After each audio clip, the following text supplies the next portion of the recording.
Bonjour. Alors aujourd'hui, on va s'intéresser à une machine qui fait pas mal de bruit dans le monde de la robotique, l'Unitree R1. Mhm. C'est un robot humanoïde qui se fait remarquer par son agilité et, point important, son prix. Très accessible apparemment. Oui, tout à fait. L'idée, c'est de décortiquer un peu ensemble ce qui rend ce robot, ce R1, si particulier. Qu'est-ce qu'il sait faire vraiment? Il est pour qui? Est-ce que c'est une vraie révolution accessible ou juste un gadget? On va essayer de comprendre son potentiel et aussi ses limites. Oui, et c'est vrai que son arrivée est notable. Le R1 s'attaque à un marché, celui des humanoïdes, où les coûts sont souvent prohibitifs, quoi. Clairement. Donc là, on a une tentative assez nette de démocratisation, de rendre cette technologie plus accessible. Alors, concrètement, il ressemble à quoi, Léopo? Physiquement?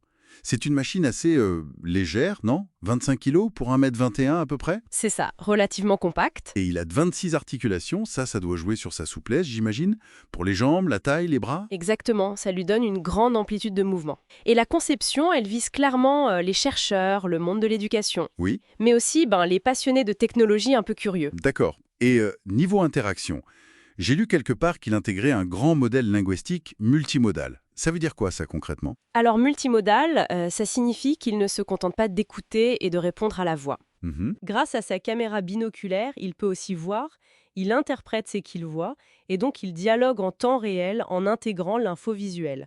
C'est assez avancé pour un robot dans cette gamme de prix. Ah ouais, pas mal. Et alors, l'agilité dont on parlait, hein? Les démos sont assez spectaculaires, non? J'ai vu des vidéos où il fait la roue, Oui, les équilibres sur les mains, il donne des coups de poing, il court même en descente. c'est vrai que ça illustre bien son niveau de coordination et d'équilibre. C'est là-dessus qu'Unitri a mis le paquet, visiblement. Et comment il fonctionne techniquement? Il y a quoi dedans? Il est animé par un processeur à 8 cœurs, mais attention, il y a un point important. Le modèle de base, il est principalement télécommandé. Ah d'accord, donc pas tout à fait autonome. Disons que l'autonomie complète, elle nécessite du développement supplémentaire de la part de l'utilisateur. Je vois. Il existe bien une version EDU pour l'éducation, qui est un peu plus poussée, avec des mains plus capables, plus de puissance. Ok, Mais le R1 standard, avec sa batterie qui dure environ 1 heure, 1 heure seulement. oui, c'est un peu court, ça peut être limitant. C'est vraiment pensé comme une plateforme pour expérimenter le mouvement, avant tout. Bon, et alors le nerf de la guerre? Le prix. On annonce quoi? Autour de 5 900 $ US. C'est ça, environ. Quand on met ça en face des 16 000 $ pour le Unitree Gion, Oui. des 90 000 pour le H1 de la même marque, ou même des estimations pour l'Optimus de Tesla entre 20 et 30 000, c'est une rupture, non? Ah, c'est clairement un changement majeur. Ça montre une volonté très forte de rendre cette technologie beaucoup, beaucoup plus accessible. Qu'est-ce que ça implique d'après toi?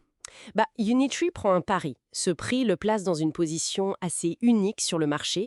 Il crée presque une nouvelle catégorie, en fait. C'est-à-dire? Une sorte de pont entre les petits kits robotiques pour s'amuser et les grosses machines de recherche qui coûtent une fortune. L'idée, c'est de fournir le matériel, la base, agile, à un coût qui permet à bien plus de monde de se lancer dans le développement sur humanoïdes. Ok, si on devait faire un petit bilan rapide, les points forts, les points faibles. Alors les points forts, le prix évidemment imbattable. L'agilité vraiment remarquable pour ce prix. Oui, Il est léger, l'interaction IA multimodale c'est un plus, et le potentiel pour les développeurs est grand. et les faiblesses? Côté moins, les mains du modèle standard sont très très simples. On oublie la manipulation fine d'objets, D'accord. l'autonomie d'1 heure c'est court, et puis soyons clairs, son utilité pour des tâches domestiques concrètes aujourd'hui elle est proche de zéro. Ce n'est pas l'assistant ménager de demain, pas encore. Donc, qui va l'acheter ce robot au final? À qui il s'adresse vraiment? Principalement, je dirais, aux développeurs qui cherchent une plateforme humanoïde abordable pour tester leurs logiciels, leurs algos. Mhm. Les chercheurs, les universités aussi, comme outils pédagogiques ou pour des projets bien ciblés. Peut-être quelques passionnés fortunés et éventuellement des petites entreprises pour des trucs simples, genre accueil ou démonstration. Mais pas le grand public pour la maison. Non, pas encore. On n'en est pas là du tout avec ce modèle. Et comment il est perçu justement dans ces milieux un peu spécialisés? L'accueil est bon? Oui, l'accueil est plutôt positif, justement à cause de ce rapport agilité-prix qui est assez inédit. Unitree le positionne d'ailleurs comme ça, une machine centrée sur le mouvement, Ah oui. une plateforme d'expérimentation. Et ça explique certaines limites, comme les mains très basiques. L'objectif premier, ce n'est pas l'utilité immédiate, c'est de fournir une base pour explorer la locomotion, l'interaction. D'accord, je vois. Donc, pour résumer, l'Unitree R1, c'est un robot qui marque les esprits, agilité, prix plancher. Il ouvre des portes pour la recherche, l'éducation, le développement, en rendant le hardware humanoïde plus accessible. Exactement. Mais avec des limites claires aujourd'hui. L'autonomie, la manipulation, ce qu'il cantonne plutôt à ces domaines spécifiques pour l'instant. Tout à fait. Et ça soulève une question plus large, en fait. À quel rythme ces machines vont-elles évoluer?